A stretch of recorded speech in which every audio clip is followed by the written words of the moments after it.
What if Wonder Woman ruled her own planet and decided that Superman was her soulmate? That's basically what you get with Maxima, a warrior queen driven by tradition and used to getting exactly what she wants. When she sets her sights on Superman, it's not love, it's destiny. She may have only made one appearance in Superman the Animated Series, but Maxima shows us something rare, a ruler learning to be more than just a conqueror. This isn't just a clash of titans, it's a lesson in humility, mercy, and the kind of heroism that only Superman can inspire.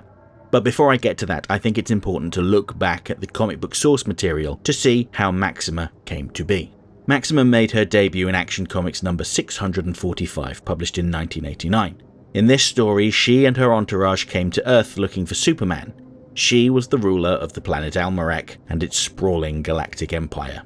In their culture, the ruling family would breed with the strongest of their subjects, usually from a different species, in order to enhance their bloodline. Essentially, they were practitioners of eugenics, the study of how to arrange reproduction to increase the occurrence of desirable heritable characteristics, and as such, she had inherited a long list of powers and abilities, including, but not limited to, astral projection, laser eyes, flight, force fields, psionic hypnosis, super speed, super strength, telekinesis, telepathy, and teleportation. She was also a hyper-intelligent strategist and adept in all forms of combat. The time had come for her to seek a mate, and she identified Superman as the father of her future offspring. Of course, no one bothered to ask Superman what he thought about any of this.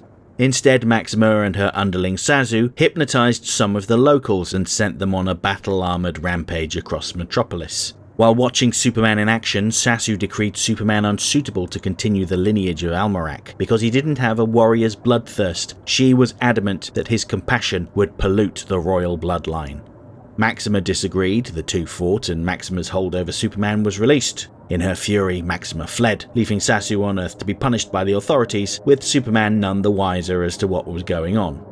When Maxima returned shortly afterwards, she took a more direct approach by contacting Superman directly and trying to bend his mind to her will. However, his will was stronger than she had anticipated. In fact, her psychic meddling had awoken something primal within him, but that is an entirely separate matter. As she was the leader of a galactic empire, the authorities decided to release Maxima on the understanding that she wouldn't attack Earth again. They really didn't want to risk another invasion of Earth, but this might have backfired. In Maxima's absence, Almerac had been conquered by Brainiac, the fleshy, green-skinned mesmerist with the goatee beard, and she joined his forces on the condition that he spared the planet. While Maxima admired his power, she quickly came to the conclusion that he would not make a suitable mate. He was too insane. Maxima was part of Brainiac's forces when he attacked Earth with the Warworld, but she was not loyal to him at all. After Superman gathered the strongest force on Earth, essentially a Justice League Unlimited before there was a Justice League Unlimited, she turned on Brainiac and helped the heroes save Earth. Shortly afterwards, she was offered a place on Max Lord's version of the Justice League, but she made it clear that she would only remain a member so long as it amused her. She was a leader, not a follower.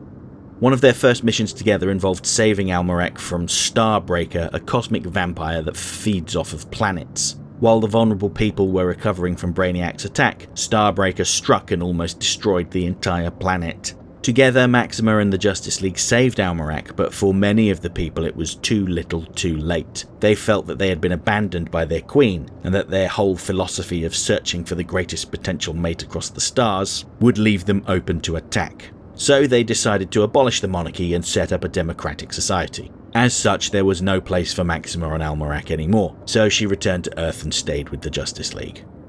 And that was her status quo at the time Superman the Animated Series went into production. The creative team took her overall storyline, a proud, powerful leader looking for a suitable mate whose throne is challenged, and distilled it to its purest components. Her family's history of eugenics is downplayed, as are her powers. She's strong, tough, and can change clothes on a whim, which feels like a nod to Wonder Woman's classic outfit-changing twirl. With this reduced power set, Maxima feels a bit like an alternate take on Wonder Woman, actually. Wonder Woman is one of the few main Justice League characters not to appear in Superman the Animated Series, mostly because her rights were tied up elsewhere, and Maxima just about manages to scratch that Themysciran itch. Her overall appearance is reworked as well, giving her these large, almost floating eyebrows to make her look a little less human, and wearing armour that looks like it was designed by Jack Kirby, adding to her overall sense of otherness. When we first meet her in the episode Warrior Queen, she rules over the distant planet Almerac. Much like her comic book counterpart, she seeks a worthy mate to help continue her lineage. However, things are not going well. She has defeated a potential suitor, Decine, and is frustrated with the caliber of gentlemen that come calling. None of them can offer her a challenge. They don't necessarily have to win, they just have to put up a very good fight. But compared to her, they're all petty weaklings. And to be frank, the kind of person that seeks a partner that can elevate their status rather than give them love is not the kind of person to be in a relationship with. But Maxima doesn't see that. Instead, she's concerned about physical strength and dominance. It's then that her handmaiden Sasu, here a regular Almeracian rather than a fleshy pink three-eyed alien, informs her of her new potential candidate, Superman. Maxima likes what she sees, so after a quick bath, she heads to Earth to challenge Superman. This is definitely a more sanitized and direct version of Maxima's comic book story. She doesn't murder any civilians or violate their minds. She just goes on Angela Chen's TV show and tells the world her intentions. She feels that Superman is her betrothed, that he is promised to her. By who exactly? And this causes a lot of ruffled feathers. While Superman is flattered, he has no interest in marrying a stranger to go rule on a planet he has never been to. That's not who Superman is. If anything, he's a servant, not a monarch. But Maxima isn't really used to rejection, and so she decides to try to force Superman to do as he's told. She's a capable fighter, and despite Superman's protests, she knocks him unconscious and drags him back to Almerac. However, while she was gone, Decine had taken control, preying on the people's overall resentment towards Maxima, and had used Sasu to seize the throne. He frames his takeover as the only way that a lowly handmaiden could be with a man of his standing. But really it was a power grab, and he casts Maxima, Superman and Sasu into the dungeons. Decine was able to take over because the populace resented Maxima. She occupied her time trying to find a mate rather than dealing with the issues that concerned them. They felt she was a selfish and closed-off ruler, and shacked up with a con man who told them what they wanted to hear in order to get his hands on the throne.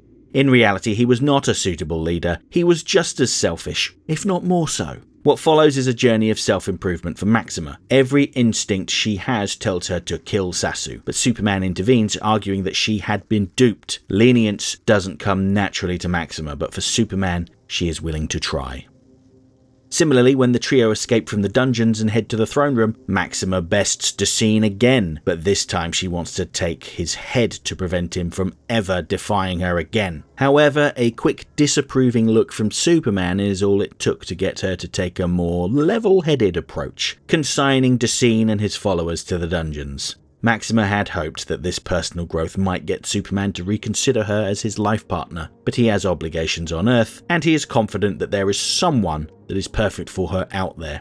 Oh, and how right he was. The episode concludes with Maxima sulking on her throne as the bounty hunter Lobo bursts in, loudly proclaiming that he's there to claim the bounty on Decine. Turns out he wasn't just a treasonous cad, he was an intergalactic criminal too. And Maxima is delighted. We didn't see any of her relationship with Lobo, assuming they had one, but this was a great cameo. Lobo is not a one-woman man, no matter how powerful that woman is, so it's likely that their relationship wouldn't have worked out in the long run. She certainly wasn't seen with him when he turned up again a few years later in Justice League. And that is basically it for Maxima. She didn't appear in any of the tie-in comics. She doesn't return during Justice League or Justice League Unlimited. Frankly, she had no reason to. Almerac was now her primary concern, not the struggles on Earth. There is no connection to Brainiac because that wouldn't make sense within the DCAU version of the character, who was an artificial intelligence, not the bald green-skinned mesmerist with the rubbish beard. No, Almerac isn't threatened. Really, if anything, the status quo is restored with the prospect of improvement. Superman teaches Maxima a valuable lesson. With great power comes great responsibility. Just because she can crush anyone's skull with her bare hands, it doesn't mean she has to. This episode is a great example of how Superman inspires other people through his actions. Maxima learns to be a less selfish person, to be a better leader, and to show mercy. Sure, she doesn't make huge leaps ahead, but hey, baby steps. Maxima may have come to Earth searching for the strongest warrior in the galaxy, but she left with something far more valuable. Perspective. She learned that true strength isn't just measured in battle scars or body counts, but in restraint, humility, and the ability to listen to those who challenge you. Superman never tried to conquer Maxima. He never punished her. He simply showed her a better way to lead. Because in the end, Superman doesn't just stop villains, he changes people by making them want to be better, not through violence, but with virtue. In trying to secure her bloodline, Maxima almost lost everything, but Superman offered her a new path. Not through domination, but dignity.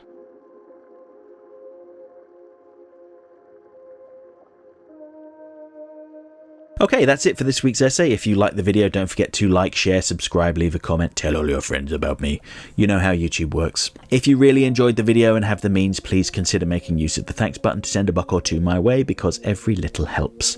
I offer channel memberships for $1.99 a month. This will get you early access to my weekly video essay, priority responses to your comments, members-only videos, custom emojis, and an icon on your profile indicating that you're one of my people. And special thanks to my channel members. Everyone who was a member at the time of this video's creation is listed on the screen right now.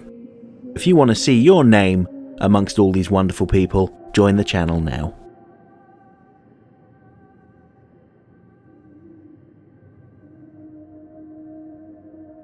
Next time, I'll be back on Monday to commemorate my 200th video essay by talking about a significant episode of Superman the Animated Series, one that set up everything that the DCAU would go on to become. It's time to talk about the Batman and Superman crossover 3-parter, World's Finest. And next Friday I'd like to talk about one of the less popular episodes of Batman the Animated Series, and its gluttonous villain boss Biggis. Yes, we're going to talk about The Forgotten. Hope to see you then.